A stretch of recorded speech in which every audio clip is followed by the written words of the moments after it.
Bonjour, aujourd'hui nous allons voir la multiplication de fractions qui se trouve à la page 11 de ton cahier Pikachu. Voyons dans un premier temps l'algorithme, c'est-à-dire les étapes à franchir pour multiplier des fractions. On multiplie les numérateurs entre eux, ensuite on multiplie les dénominateurs entre eux et finalement, s'il y a lieu, on simplifie la fraction. Je te rappelle que dans les problèmes écrits, lorsque tu vois les mots de, du, des, d'un et parmi, ces mots-là veulent souvent dire multiplier. Quelques exemples. Simon a 20 $. Il donne le quart de son argent. Il donne le quart de quoi? De 20 $. Donc, l'opération que je vais faire ici, c'est 1 quart fois 20. Deuxième exemple. Paul a marché le tiers d'un trajet de 6 km. Il a marché le tiers de quoi? Le tiers de 6. Le quart d'un groupe habite à Saint-Jean. Parmi ceux-ci, 2 tiers voyagent en autobus. Un quart fois 2 tiers, le parmi qui est ici.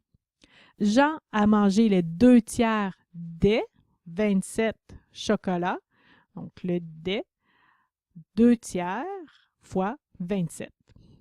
Revenons à notre algorithme qui nous disait on multiplie les numérateurs entre eux, on multiplie les dénominateurs entre eux et on simplifie s'il y a lieu avec quelques exemples. Exemple A. 3 quarts fois 7 huitièmes. Multiplie les numérateurs, 3 fois 7, ce qui fait 21, 4 fois 8, 32. Ça ne se simplifie pas davantage, c'est une fraction qui est irréductible. Exemple B, moins 4 25e fois 15 16e, tu multiplies moins 4 fois 15, ce qui va me donner ici moins 60, et 25 sur 16, 400. On essaie de toujours prendre le négatif avec le numérateur. Je peux simplifier, ça se divise par 10 au numérateur et au dénominateur, donc moins 6 40e. Je peux encore simplifier, ça se divise par 2 au numérateur et au dénominateur, ce qui va me faire moins 3 vingtièmes.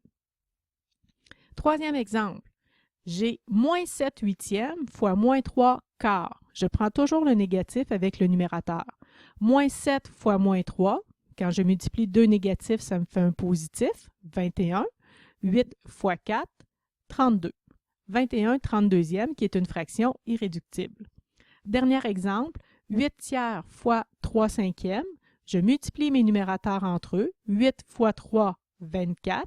3 fois 5, 15. 24 quinzièmes, c'est une fraction que je peux simplifier davantage. Les deux se divisent par 3 au numérateur et au dénominateur. 24 divisé par 3, 8. 15 divisé par 3, 5. Maintenant, qu'arrive-t-il si l'une des fractions est un nombre entier? Il s'agit simplement de mettre son dénominateur, la fraction sur 1, c'est-à-dire que son dénominateur est 1. Exemple, si tu as à faire 3 fois 7 huitièmes, tu vas faire 3 sur 1 fois 7 huitièmes. Tu multiplies les numérateurs entre eux. 3 fois 7, 21. 1 fois 8, 8. Deuxième exemple, si j'ai moins 4 cinquièmes fois 15 sur 1, alors 15 étant l'entier, je le mets toujours sur 1. Je prends le moins avec le numérateur. Moins 4 fois 15, moins 60. 5 fois 1, 5. C'est une fraction que je peux simplifier. Ça se divise par 5 au numérateur et au dénominateur. Moins 60 divisé par 5, moins 12. 5 divisé par 5, ça fait 1, mais tu n'écris pas le sur 1. Négatif 12 divisé par 1, ce qui me fait négatif 12. Maintenant, à la page 12 du cahier Pikachu, nous allons faire le même algorithme, mais on va voir qu'il est possible de simplifier. Il est toujours possible de simplifier un numérateur avec un dénominateur. Par la suite, on fait la même chose. Je multiplie mes numérateurs entre eux et je multiplie mes dénominateurs entre eux. Je te montre pourquoi cela fonctionne ainsi. Si j'ai 77 centièmes fois 75 sur 88, je peux dire que c'est 77 fois 75 sur 100 fois 88. On a déjà vu que la multiplication est commutative. Donc, je pourrais décider d'inverser mes deux chiffres au numérateur, faire 75 fois 77, sur 100 fois 88 puisque la multiplication est commutative. Je me retrouverai donc avec 75 sur 100 fois 77 sur 88. Ces deux fractions que je peux simplifier ici. 75 centièmes, c'est 3 quarts, et 77 sur 88, c'est 7 huitièmes. Je me retrouve avec des fractions qui sont plus petites. Je multiplie mes numérateurs entre eux. 3 fois 7, 21. 4 fois 8, 32. Et ça me fait une fraction qui est irréductible. C'est beaucoup plus facile de multiplier 3 quarts fois 7 huitièmes que de venir multiplier ici 77 fois 75. C'est moins long.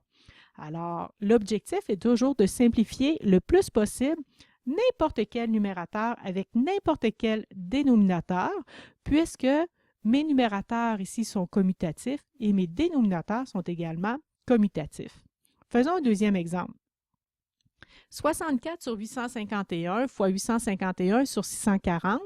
Je suis venu simplifier ici le 851 et le 851. C'est un numérateur, c'est un dénominateur. Il me reste 851 divisé par 851, 1. Même chose ici. Par la suite, je peux également simplifier le 64 avec le 640. 64, ça me fait 1. 640 divisé par 64, ça me fait 10. Je multiplie ce qui reste. 1 fois 1, 1. 1 fois 10, 10. L'exemple C, ici, j'ai 24 sur 36 fois 25 sur 55. Je suis venu simplifier le 25 et le 55. Les deux, le numérateur et le dénominateur se divisent par 5. Je me retrouve avec 24 36e fois 5 11e. À ce moment-ci, 24 36e se simplifie également. Au numérateur et au dénominateur, les deux nombres se divisent par 12. Je me retrouve avec 24 divisé par 12, 2. 36 divisé par 12, 3. 2 tiers fois 5 onzièmes, ce qui me fait 11 trentièmes. Exemple D. 49 72e fois 27 56e. Comme tu vois, j'ai déjà pris de l'avance. J'ai simplifié le 49 et le 56 par 7 et le 72 et le 27 par 9. Ce qui me fait 7 huitièmes fois 3 huitièmes. 7 fois 3, 21. 8 fois 8, 64. C'est une fraction qui est irréductible. Je te laisse essayer de faire le dernier tout seul. Donc, mets la vidéo sur pause. Essaie de simplifier n'importe quel numérateur avec n'importe quel dénominateur, tant et aussi longtemps que tu le peux, et tu vas voir, tu vas arriver avec une fraction qui est très petite. Lorsque tu auras terminé, eh bien, vérifie ta solution avec la mienne. Alors, exemple E, tu as pu faire différent de ce que moi je vais faire ou tu as pu ne pas le faire au même moment, mais on devrait arriver à la fin à la même réponse. Moi, j'ai commencé par simplifier le 17 et le 17. Un numérateur avec un dénominateur. 17 divisé par 17, 1. 17 divisé par 17, 1. Par la suite, je suis venu simplifier le 12 et le 48 par 12. 12 divisé par 12, 1. 48 divisé par 12, 4. J'ai par la suite simplifié le 43 et le 43. Donc, il me reste un au numérateur et un au dénominateur. Finalement, j'ai fait le 4 avec le 20. 4 divisé par 4, 1. 20 divisé par 4, 5. Je n'ai plus aucun numérateur que je peux simplifier.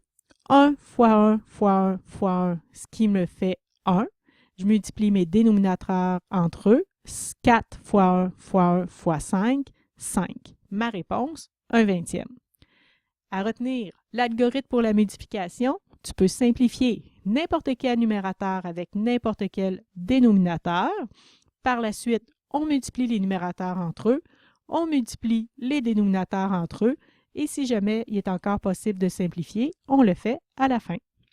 Tu es maintenant prêt et prête pour les exercices.